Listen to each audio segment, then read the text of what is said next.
Castle here, and welcome to Week in Review. This is where we take a look at our reviews that we do over the course of the week. We'll tell you what our quick thoughts are on each of them. So without further ado, here we go. This week I was able to take care of 2 reviews and 3 other videos.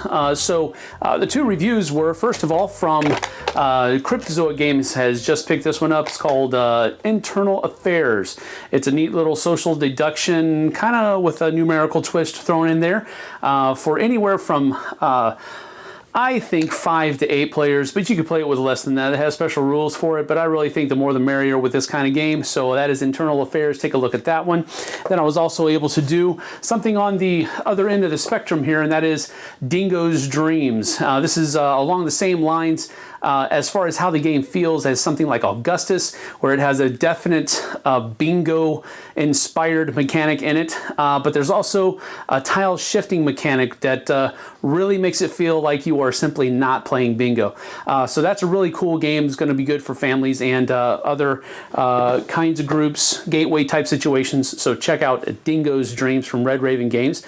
Then I was also able to do 3 other videos. I did a top 5 video game themed board games list. Now, before you get your hopes up, those were my favorite video game themed board games. So, but you can check that out, and of course, let me know games that I missed and all that kind of stuff, so I can check those out as well. Then I was also able to do a live Q&A with our new audio guy, Derek Porter. So you can get to know a little bit more about him and get to see him in action a little bit there with that Q&A. So check that out. And then Rob Orn and I were also able to do a live battling brushes. This is something that we're going to be trying to do not frequently, but more frequently in the future. Not every month maybe, but just whenever we feel like we can get it together and it won't be an absolute snooze fest for you guys.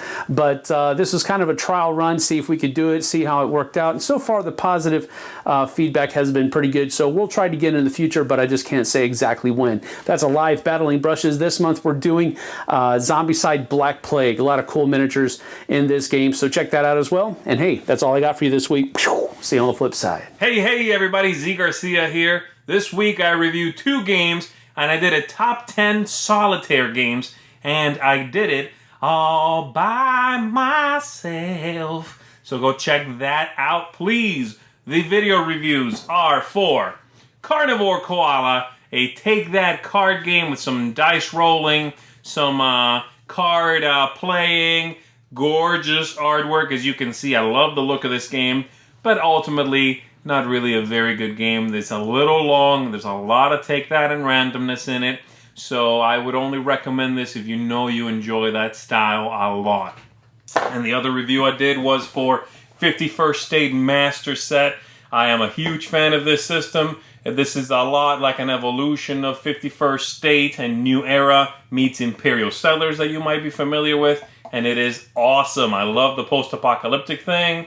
I love the tableau building, the resource management, and there's a little bit of mean in this game even.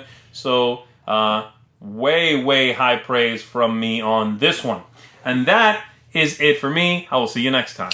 Hey everybody. Last week was a light week. And there was no last part of Rebellion or the start of Mice and Mystics, and I apologize for that. I have a powerlifting competition coming up over the next week, and I am really doing 3-a-days, and it is killing me. So I'm also trying to get some content out. It was a light week. We did, well, Dungeon Saga last week, and the Infernal Crypts. And let me tell you, great game. I love this game, but boy, the quality of the components and the QC for this company is just horrible. So I gave it a 7.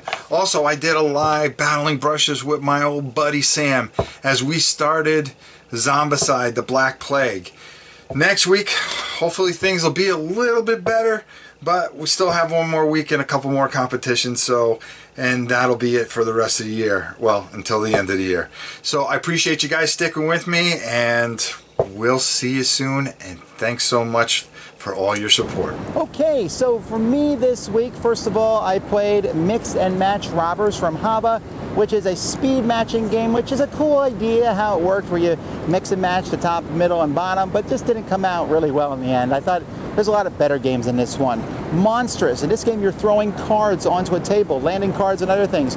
Again, another cool idea, but I thought other throwing cards did it better. It took itself a little more serious than I wanted it to. Conquest Stratego. This is 2, 3, 4 player Stratego with cards, all sorts of crazy things going on there. A lot of fun, very light, but hey.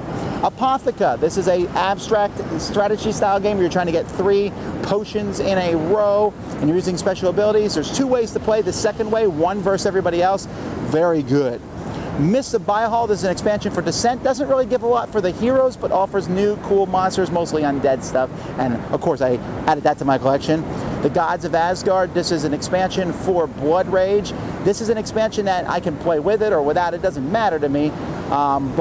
It changes the game fundamentally, where it takes each area and kind of gives it a special ability.